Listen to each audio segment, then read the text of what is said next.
यदि नाम जप करना है निरंतर तो झूठ बोलना छोड़ दो। झूठ बोलने वाले की जबान पे नाम जप निरंतरता में नहीं आता।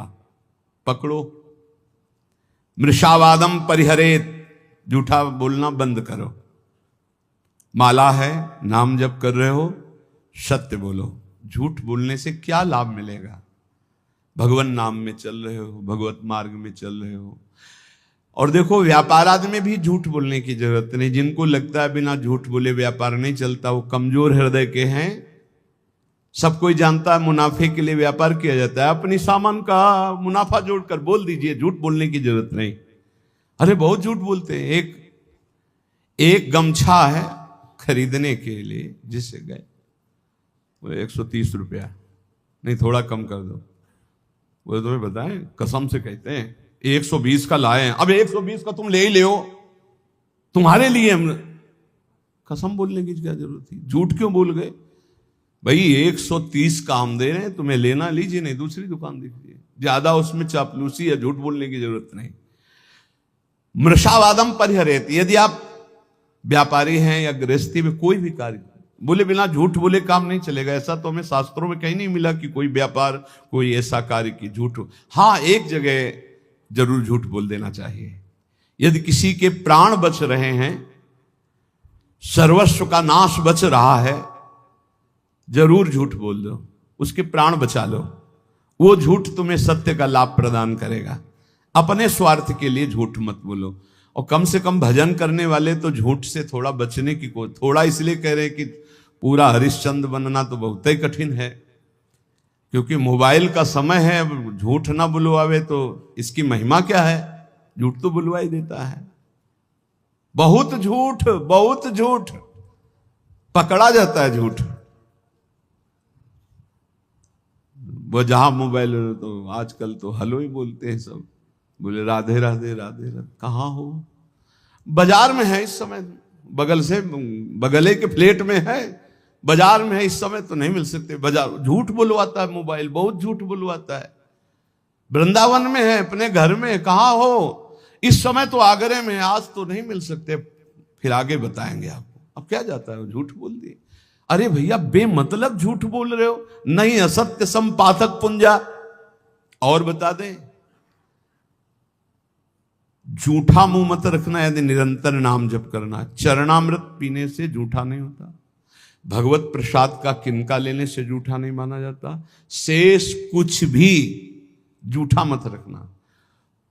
कल हमको एक डॉक्टर साहब शिक्षा दे गए हैं कि आप शराब मांस आदि के लिए तो निषेध करते ही हैं, तमाकू और पान मसाला का भी निषेध कीजिए, क्योंकि इससे कैंसर हो जाता है। तो इसमें और दोष है कि जैसे आप, अब जब चिंतन हुआ तब समझ में, आप मुख में रखोगे तो मंत्र नहीं जप पाओगे। फिर खूब अच्छे से कुल्ला करके, जी भी करके, आचमन करके फिर मंत्र, और ऐसा कौन करता है? तो मसाला तो और तमाकू सुपारी खाने वाला निरंतर नाम जप नहीं कर सकता। इसलिए प्रार्थना इस पर भी कल से हमें शिक्षा मिली। भगवान विविध रूपों में आके शिक्षा देते और कह रहे थे कि हम डॉक्टर हैं मुख के। सैकड़ों ऐसे लोग जिनके मुख के कैंसर हो गए हैं, जो तमाकू, गुलमंजन, पान मसाला, तो ये भजन में भी खतरनाक है भाई। सिद्ध पुरुष हो तो हम प्रणाम करते हैं भाई, लेकिन साधक हो तो पान मसाला, तमाकू, ये चीजें बंद कर दो। अभी तक तो हम यही शराब मांस इसके लिए बोलते थे। वो कल बता गए, बोले बड़ी बुरी स्थिति कैंसर के मुख में हो रही है इसी से। तो झूठ बोलना छोड़ दो। पान मसाला, तमाकू, ये सब इस भजन के लिए बहुत बाधक वस्तुएं हैं। कुर्यात प्रिय मयाचितः, कभी दूसरे का अप्रिय ना करे। अब यहां विचार करना है, दूसरा अपनी भावना से दुखी हो रहा है वो बात अलग है। हम कोई ऐसा अप्रिय कार्य, अप्रिय वचन, अप्रिय चेष्टा ना करें। न च कामान सरंभान द्वेषाधर्म मुत्सृजेत, कभी काम से पीड़ित होकर धर्म का त्याग न करें।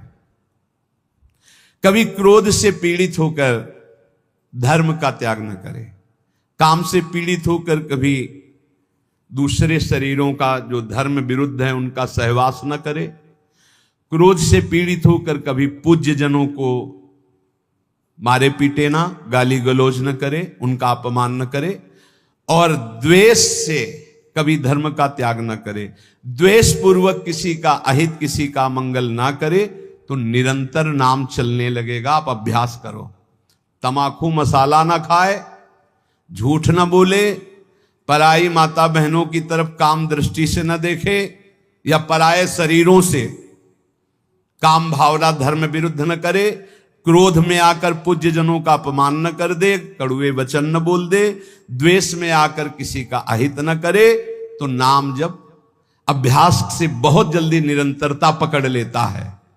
न पापे प्रतिपापः स्यात् साधुरेव सदा भवेत्, आत्मनैव हतः पापो यह पापम कर्तुमिच्छति। यदि तुम्हारे साथ कोई पापी आदमी पाप का बर्ताव कर दे, यदि तुम नाम जापक हो, तो उसके बदले में तुम पाप मत करना। ना उससे तुम बदला चाहना, ना भगवान से, ना किसी और के सहयोग से, और ना स्वयं से। ये भगवत प्राप्ति के लिए है। संसारी आदमी ऐसा नहीं करेगा, वो तो एक थप्पड़ का जवाब दो थप्पड़ में देना चाहेगा, लेकिन भक्त का स्वभाव ऐसा नहीं। कह रहे यदि कोई पापी आदमी तुम्हारे साथ कोई भी गलत बर्ताव, तो हमारा कर्तव्य है कि हम भगवान से प्रार्थना करें, हे प्रभु इसकी बुद्धि शुद्ध कर दो। नाथ, यदि इसकी बुद्धि शुद्ध हो जाए तो ये भी महात्मा हो जाएगा, प्रभु इसको दंड मत देना, ये बहुत भूल में है, इसकी भूल को मिटा दो हे नाथ, हम आपसे प्रार्थना करते हैं। इसका प्रभाव ये होगा कि भगवान आपसे बहुत प्रसन्न हो जाएंगे। उसका तो जो होगा वो उमा क्षमा सापौते भारी, वो दंड तो भोगेगा ही भोगेगा पक्का, पर आपने क्षमा कर दिया तो आपके लिए आपके इष्ट बहुत प्रसन्न हो जाएंगे आपसे। जो साधु स्वभाव है वो किसी भी भारी संकट में पड़कर भी पाप कर्म ना करे। जैसे एक प्रसंग आता है संकट का, सदन जी का, सदन कसाई जी बड़े महाभागवत थे। ये भगवान श्री जगन्नाथ जी के दर्शन करने जा रहे थे, महान अनुराग रस में डूबे हुए, दो चार घरों से भिक्षा ले लेते पाते हुए। फिर तो संध्या समय था, एक घर में भजन करने से एक मुख में विशेष आकर्षण होता है, भागवती का आकर्षण होता है, जो एक आत्म सुख प्रदान करता है। लेकिन जो विषयी जन होते हैं उनके लिए वो आकर्षण काम में भी बदल सकता है। तो उनको एक नौ युवती जो नववधू थी उस घर में, उसने देखा तो उसने कहा, बाबा यहीं पा लीजिए। उनका जैसी आपकी इच्छा। जब पाया तो कहा यहीं विश्राम कर लीजिए। कहाँ जाते हो? तो कहा जगन्नाथ जी के दर। तो सुबह चले जाना। अब यहां थोड़ी त्रुटि हो गई। बैरागी को सहसा किसी के घर में शयन करना निषेध है, या तो दरवाजे के बाहर, या देव मंदिर, या ग्राम के किनारे कोई वृक्ष, कोई ऐसा देवालय आदि में, अन्यथा या तो कोई वैष्णव महाभागवत, फिर भी उसके बाहर उसकी सैयाओं पर न सोए जो घर गृहस्थी की है। सहज सरल चित्त तो उसी घर में शयन कर गए। उनको होगा कोई कमरा ऐसे, और अन्य बड़े घर होते हैं। रात्रि जब हुई तो उनकी वही नववधू आई, उसके पति थे, अभी नववधू हुई थी। उसने काम वेदना से पीड़ित होकर याचना की सदन से। सदन जी ने कहा कि तुम कैसी हो, तुम्हारे पति है फिर भी तुम ऐसी याचना करती हो। चली गई।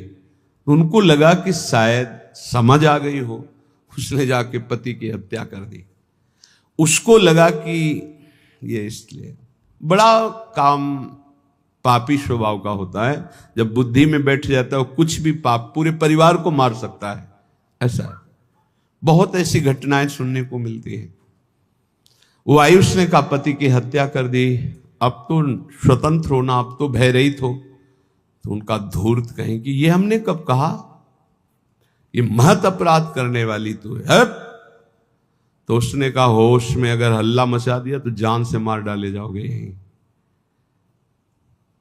उन्होंने विचार किया कि बात तो सत्य है। तो उन्होंने कहा धर्म में प्राण त्याग देना सही है, लेकिन अधर्माचरण करना सही नहीं। तो उनका देवी तो चाहे जो कुछ करना चाहे कर ले, पर मैं धर्म विरुद्ध आचरण नहीं करूंगा। उसने हल्ला मचा दिया, गांव के लोग एकत्रित हो गए। क्या ये साधु नहीं है, ढोंगी है, इसको हमने बड़े सम्मान से भोजन पवाया और अपने घर में वास दिया, ये रात्रि में कुछ धर्म विरुद्ध आचरण करना चाहा था, मेरे पति ने विरोध किया तो पति का गला काट दिया। अब मेरे साथ मनमानी करना चाहता था तो मैंने आवाज लगा दी, आप लोग मेरी रक्षा कीजिए। बंदी बना लिए गए, राज दरबार में पेश किए गए। राजा ने पूछा क्या आप अपराध किया? एक बार उन्होंने कहा कि नहीं। तो उस स्त्री ने कहा झूठा है, ये दम्भी है, पाखंडी है, साधु नहीं है, वो महापुरुष थे। राजा ने पुनः पूछा तुमने अपराध किया? तो उनका ये जो देवी कह रही उसी के अनुसार मुझे दंड दिया जाए, क्योंकि भगवान की इच्छा, इसीलिए सब विधान बना। तो दोनों हाथ यहां से काट लिए गए, हाथ कटवा लिया धर्म विरुद्ध आचरण। अब कुछ ऐसे लेप लगाए गए जिससे रक्त रुक गया। जगन्नाथ जी के दर्शन करने गए तो बहुत हंसे प्रभु से, क्योंकि वो सच्चे थे। उन्होंने कहा प्रभु आप जानते हैं फिर भी ये लीला, अगर आज हाथ होते तो मैं हाथ जोड़कर आपको प्रणाम करता, पर स्वीकार करो आप हमारा। और जे ही ऐसे किया तो नवीन हाथ उनके प्रकट हो गए। सच्ची मानिए, कह रहे यहां कि आत्मनैव हतः पापो यह पापम कर्तुम इच्छति, पापानां विद्याधिष्ठानम लोभमेव द्विजोत्तम, लुब्धा पापम व्यवस्यन्ति नरा नाति बहुश्रुताः। किसी भी लोभ या किसी धर्म संकट में फंस करके भी पाप आचरण नहीं करना चाहिए। कभी कई तरह के ऐसे धर्म संकट भक्तों के जीवन में आते हैं, उस समय आप अपने आराध्य देव की निष्ठा में रहो। प्राण भी चले गए तो भगवान की प्राप्ति हो जाएगी, लेकिन धर्म भ्रष्ट हो गए तो क्या? जीवन धन गौर श्याम की प्राप्ति के लिए उनका स्मरण करते हुए 100 लात खा करके भी हम किसी को कुछ नहीं कहेंगे, अपनी श्री जी की प्राप्ति के लिए चलेंगे। वाग्वाण प्रपतंतु मर्म शतम पाद प्रहारासिर, ये है प्राप्ति करने की इच्छा का नाम। ये है, आपसे बहुत हृदय से बात कर रहा हूं। जब आप भगवत प्राप्ति के लिए कमर कसेंगे तो माया तुम्हें रौंदेगी पक्का। वो या तो इतनी अनुकूलता दे देगी कि आप प्रमाद में भूल जाओ, और या हर कदम में प्रतिकूलता दे देगी कि चलना मुश्किल हो जाएगा। अब क्या करूं? उस स्थिति में भी चाहे सर्वस्व नाश हो जाए, मैं श्री जी को नहीं छोड़ सकता। मैं भगवत प्राप्ति की किसी भी तरह से, अब इसमें गुंजाइश नहीं, मैं और साझा नहीं कर सकता। सिर्फ भगवत प्राप्ति, जीवन भगवत प्राप्ति के लिए हर कष्ट सहूंगा, पर श्री जी को नहीं छोड़ सकता। बस हो गया। वाग्वाणा प्रपतंतु मर्म सुसतम पाद प्रहारा सिरो, चाहे जितना कष्ट दो, 100 लात मारो, 100 गालियां दो, हम वृंदावन नहीं छोड़ेंगे, हम प्रियाजू की उपासना नहीं छोड़ेंगे। सब छूट जाए, सब नष्ट हो जाए, आप जानो आपका काम जाने, हम आपको नहीं छोड़ सकते। स्मारम मथापि जीवन धनम। तो क्या मिलता है? बोले वो स्मरण करता हुआ, बार बार स्मरण करता हुआ अपने जीवन धन गौर श्याम प्रिया प्रीतम, ऐसा मुदितो, ऐसा आनंदित रहता है कि उसको परवाह नहीं रहती कौन गाली दे रहा है, कौन मार रहा है। ऐसी उत्तम स्थिति वत्स्यामि वृंदावने, मैं ऐसे वृंदावन में वास करूंगा, चाहे मुझे कोई मारे, चाहे गाली दे, चाहे अपमान करे। भुक्तम जन्मनि जन्मनि प्रियवधू चंदनाद्यम त्वया अहंकारस्तु न शांते वसुयसो वौहर्जितम नाद्य तत्। बहुत सुंदर बात कह रहे हैं। अभ्यस्तात समस्त शास्त्र विततिर्मोहस्तु नास्तम गतस् तन्निर्विद्य समस्ततो भज महानंदाय वृंदावनम। जन्म जन्म में हमने बहुत भोग भोगे, काम भोग भी भोगा है, नववधु, माला चंदन, नाना प्रकार की सुख सामग्री, बहुत अहंकार था, बड़े बड़े पदों में गया, कुछ नहीं, आज फिर वैसे का वैसा हूं। भाई मेरी प्रार्थना मान लो ऐसे आप भी हो, कभी आप भी देवता बने होगे, स्वर्ग के भोग भोगे होगे, कभी नरक गए होगे, कभी नाना प्रकार की और योनियों में गए होगे, सब भोगा, सब कर लिया, भगवत प्राप्ति नहीं की एक बार भी। आप हिम्मत कर लो, बहुत शास्त्र पढ़ लिए, ज्यादा पढ़ने की जरूरत नहीं। कह रहे हैं अभ्यस्तात समस्त शास्त्र विततिर मोहस्तु, मोह ही होगा, अज्ञान ही बढ़ेगा। क्या अष्टांग योग में चलें कि ये सिद्धि प्राप्त करें, कि इस मार्ग में चले, कि इस मार्ग में चले। बहुत शास्त्रों का ज्ञान होना दुर्भाग्य ही है। कोई कह सकता है ऐसा कैसे कह सकते हो? क्योंकि वो निर्णय ही नहीं कर पाता मैं किधर चलूं। हजारों मार्गों का ज्ञान है, एक कदम नहीं चला किसी मार्ग में तो दुर्भाग्य नहीं और क्या है। निर्णय निकला, पूरा जीवन हो गया, हर किलोमीटर का ज्ञान है, हर रास्ते के, लेकिन चले एक कदम नहीं कि उस किलोमीटर के बाद फिर क्या है। अब गए ही नहीं तो अनुभव ही नहीं है। ऐसा शास्त्र ज्ञान किस काम। आपको भारत के हर मार्ग का ज्ञान है, किलोमीटरों का, लेकिन आपने यात्रा किसी भी पावन तीर्थ की नहीं की, तो बैठे बैठे इस ज्ञान से क्या आप परम पवित्र हो जाएंगे क्या? आपने कभी अवगाहन नहीं किया किसी तीर्थ का, किसी धर्म क्षेत्र का, किसी पुरियों का, धामों का, और आपको सब ज्ञान है। वो ज्ञान किस काम का? हलवा की पूरी प्रक्रिया बनाने के आप एक सांस में बता जाओगे, लेकिन कभी बना के पाया? बोले नहीं, तो फिर मतलब क्या रहा? ये शास्त्र ज्ञान तभी सार्थक है जब भगवत साक्षात्कार करो। तो श्रीपाद कह रहे हैं अहंकारस्तु न शांत, ये अहंकार तुम्हारा शांत नहीं होगा। अभ्यस्तात समस्त शास्त्र विततिर मोहस्तु नास्तम गत, मोह तुम्हारा नहीं जाएगा चाहे जितने शास्त्र पढ़ लो। तो बोले क्या करें, आप उपाय बताओ। तो बोले हम उपाय आपको बता रहे हैं। महा आनंदाय वृंदावनम भज, भज माने होता सेवा, सेवन कर वृंदावन का, वृंदावन का आश्रय ले, वृंदावन धाम आ जा, रसिकों का संग कर, प्रियालाल के अनन्य हो जा, ज्यादा जानने की जरूरत नहीं। सबसे बड़ा ज्ञान सतवस्तु श्यामा श्याम, वैराग्य इनके सिवा सबसे, प्रीति इनके नाम रूप लीला धाम से, गति इनके चरणारविंद की सेवा, बस इतना ही ज्ञान चाहिए। इतना ही सार ज्ञान है। ये बुद्धि को दौड़ा दौड़ा के थका करके बस प्रभु के चरणों में बैठाल देना है, यही साधना है।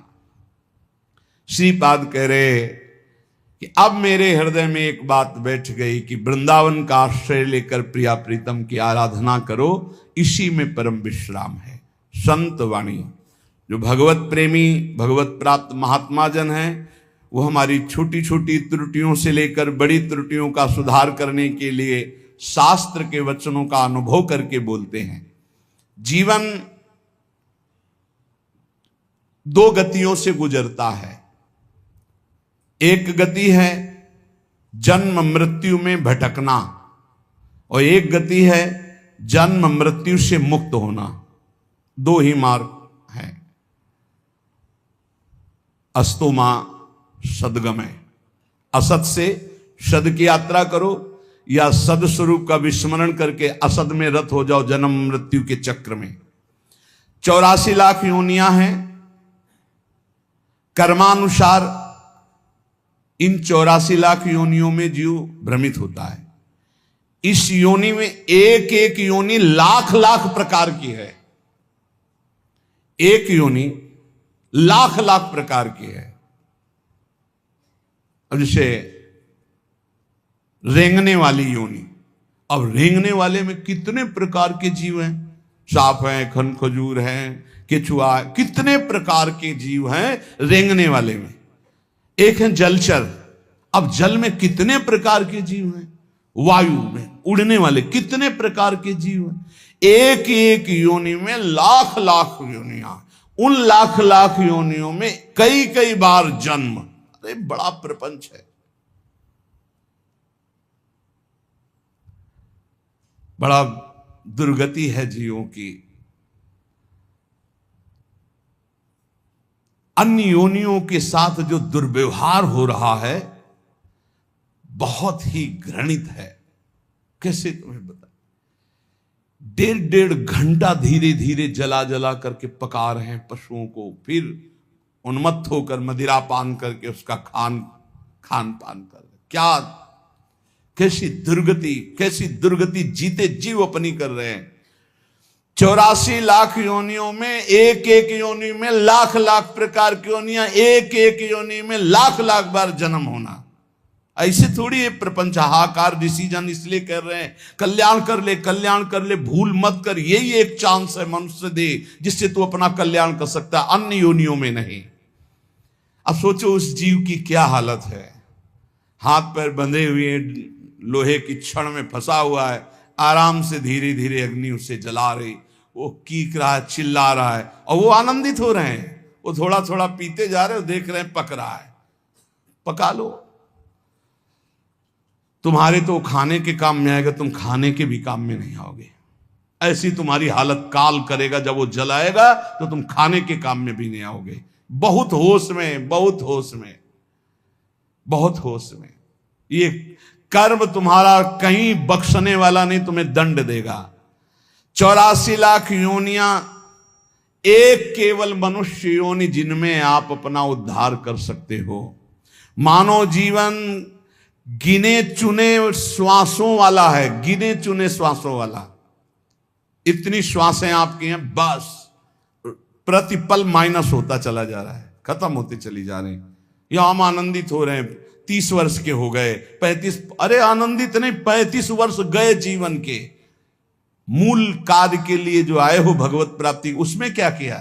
बोले कुछ नहीं, अभी तो खेलने खालने की उम्र है। मरने की उम्र कौन सी है? कभी भी तो मर सकते हो, तो अपना काम क्यों नहीं बना लेते? राधा राधा राधा। यही अवसर है जीव आवागमन के अनादि चक्र से अपना छुटकारा करके अपने स्वरूप में स्थित हो सकता है, भगवत प्राप्ति कर सकता है।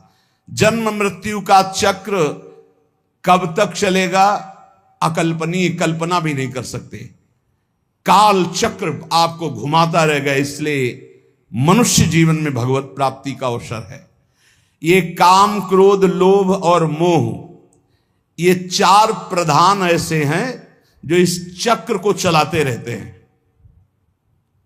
आवागमन, पुनरपि जननम पुनरपि मरणम पुनरपि जननी जठरे शयनम, ये चक्र चलाते रहते हैं। काम, क्रोध, लोभ, मोह, इन्हीं को नरक की गति कहा गया है। इनमें से किसी में भी एक में पैर पड़ जाए, काम में, क्रोध में, लोभ में, मोह में, फौरन चारों आज करके उसे घुमाने लगेंगे। बार बार जन्म, बार बार मरण। नरक की दारुण यंत्रणा हर योनि में उसको प्राप्त होगी। केवल मनुष्य योनि ऐसी जिससे अपने को बचा सकते हो। केवल मनुष्य ही सत्कर्म करने में स्वतंत्र है, नवीन कर्म करने में स्वतंत्र है। अन्य प्राणी तो पूर्व में जो संचित कर्म गोदाम लगा उसी को भोगते रहते हैं। वो अशुभ कर्मों का नाश करते रहते हैं, भोग भोग करके। वो नवीन कर्मों का उपार्जन नहीं कर सकते। मनुष्य नवीन कर्म उपार्जन कर सकता है। मनुष्य कर्म करने में स्वतंत्र है। मनुष्य ही है जो अपने कर्म संस्कारों को भस्म कर सकता है, दूसरा कोई योनि नहीं। अब उसे सोचना है कि जो आपके गंदे कर्म जमा हैं उसमें और प्लस करना है या आग लगाना है पूरी गोदाम को। स्वतंत्र हो आप। काम, क्रोध, लोभ, मोह, ये जिनके जीवन में है, निश्चित समझो उनका जन्म मरण पक्का है। जन्म मरण पक्का है। इन चारों को मिटाने के लिए 4 ये पहलवान ताल ठोक के खड़े हैं। काम, क्रोध, लोभ, मोह, ये शत्रु, तो सत्संग, परोपकार, वैराग्य और नाम जप, ये 4 ऐसे हैं कि इन चारों को चटनी बना देंगे। रोज सत्संग सुनो, अपने भोजन में से चाहे एक रोटी निकालो, रोज दूसरों के उदर में जाने वाला विधान करो, परोपकार की भावना। और वैराग्य। जननी जनक बंद सुत दारा, तन धन धाम सुहृद परिवारा, सबकी ममता ताग बटोरी, मम पद मनहि बांध बर डोरी। छोड़ दो भगवान के भरोसे में और अपने कर्तव्य का पालन करो। ज्यादा चिंता मत करो, चिंतन करो प्रभु का, वो सब संभाल लेंगे, अनंत ब्रह्मांड संभाल लें। तुम्हारे परिवार में तो 2 4 6 लोग ही होंगे। वैराग्य, सब भगवान का है, भगवान देखेंगे, जो जैसा कर्म करेगा वैसा भोगेगा। राधा राधा राधा, और अपने कर्तव्य का पालन, जिसके प्रति जो संबंध है ईमानदारी से आप करो, लेकिन राग मत करो। और नाम जप, सत्संग, परोपकार, वैराग्य और नाम जप, इसके द्वारा इस चक्र का नाश कर दो। काम क्रोध लोभ मोह, इनकी मिटिया मेट करने के लिए सामर्थ्य है ये सत्संग, परोपकार, वैराग्य और भजन। अब भगवत धाम और नरक ये 2 हैं, चयन करो तुम्हें कहां जाना है। अगर काम क्रोध लोभ मोह तो त्रिविधम नरकस्येदम द्वारम नाशन मात्मना कामा क्रोधा तथा लोभा। और यदि सत्संग परोपकार वैराग्य भजन तो भगवत धाम। ये 2 गतियां हैं।